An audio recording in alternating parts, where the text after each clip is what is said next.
Angeles. The Chicano Records and Film presents their 12th annual Farce of July. Farce of July. Music and art concert on Saturday, July the 4th, blah, blah, blah. The Chicano Records and Film is a Los Angeles-based collective network of performers, musicians, visual artists, and organizations since 1997. It has independently proposed concerts and music albums on the Farce of July. It was created in order to use art and music as instruments of community empowerment, education, and collaboration while bringing to light experiences of historically oppressed peoples throughout the world. That's their celebration today, the Farce of July. Yeah.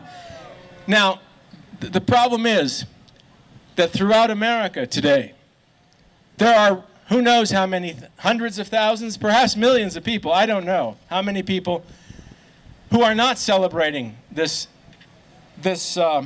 particular holiday. Not the way we are.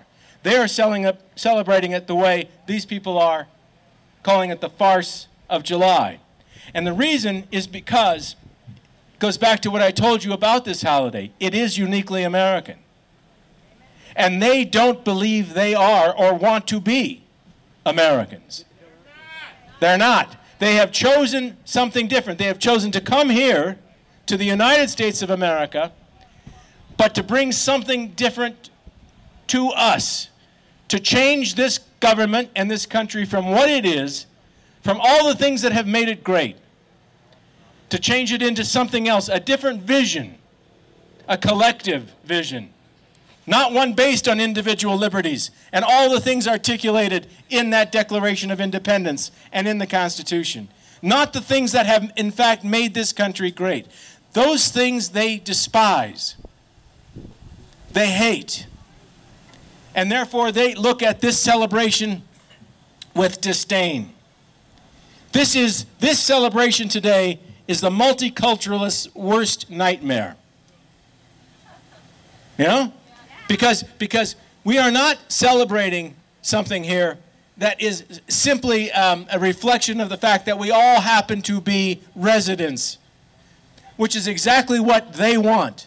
To the multiculturalist cult, that is what I call it. It is a cult of multiculturalism.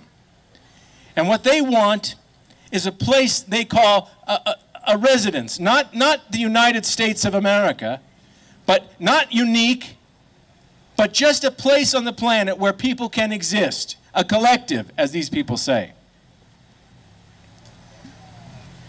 I spoke not too long ago to a high school in my district. I will never forget this. I bring it up a lot because it's a very, I don't know, it was just an amazing thing to happen. I was touring my district. We were in Douglas County, which is a fairly affluent part of my district. It's one, by the way, in which I do not live, okay? I don't live in that county. I live in a different one. But I was touring this school. It's a beautiful school, brand new school, Eagle Crest or Eagle View or something like that. It had only been built a short time earlier.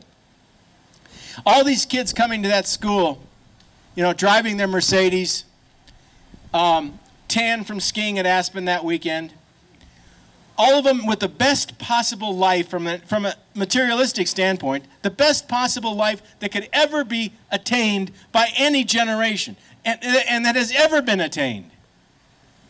They had it all. They have it all. And they came, we brought these kids into the auditorium. And we said, I started talking to them. All the teachers lined up near the wall, you know.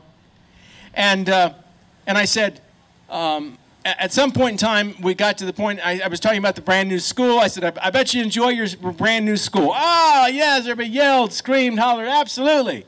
It's wonderful, because it's a brand new school, and kids are, you know how kids are about their school. They have a lot of affection. I said, how about this team? How about your it was football. I said, how about that football team? Well, now, it had not won a game in 6 months, right? But they all went, oh, yeah, it's great.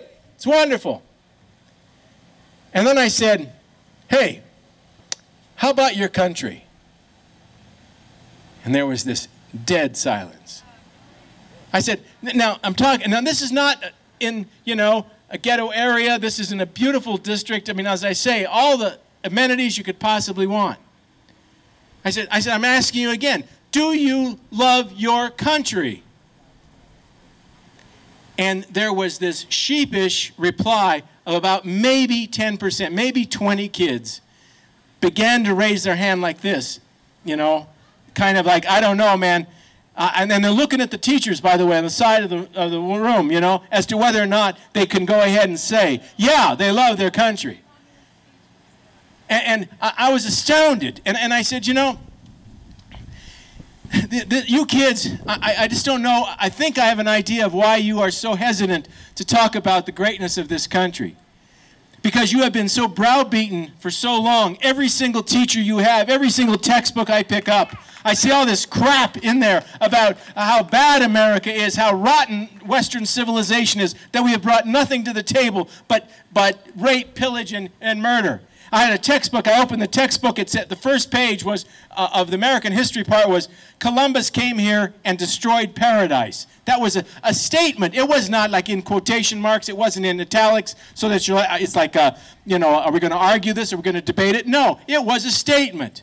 Columbus came here and destroyed paradise. That is what they've been taught. That's why they're scared. I don't believe that they hate America. I just believe that they're totally intellectually unable to affirm the proposition that this is a good place. And so for them, what does the Declaration, what does the 4th of July mean for these kids? Now, that's what I'm saying. It's not just this wacko crowd, not just La Raza and the rest of them who hate America. It's in our own schools. It's in our own, it's seeped its way into the very fabric of America. This antipathy about America, this weirdness, this feeling that nobody should associate with it, that you should never say anything good about it. It's not just these goofballs. It's out there, and it's because, of course, we have surrendered to a large extent the stage. The educational stage, the media, everything is on their side. And yet, you know, periodically, I have hope. I have to have hope that things will change, that we haven't lost this forever, for our children, for our grandchildren. I have to believe it with all my heart. Or else, of course, what would we get up for? Why would we try? I have children, as I say, I have grandchildren. I will never stop working for it, no matter how hard and how, you know, it may sound like it's impossible sometimes, and I have to admit to you that it is frightening.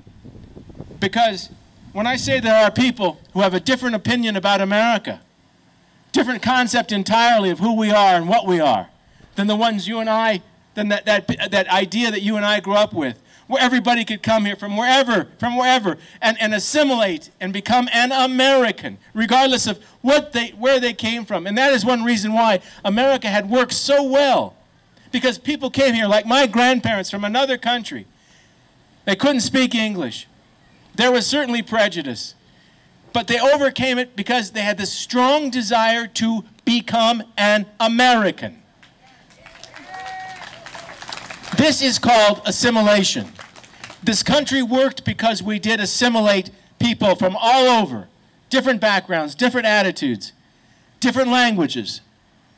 We assimilated them into what we now call the United States of America, and it worked well. Well, it's not happening. It's not happening.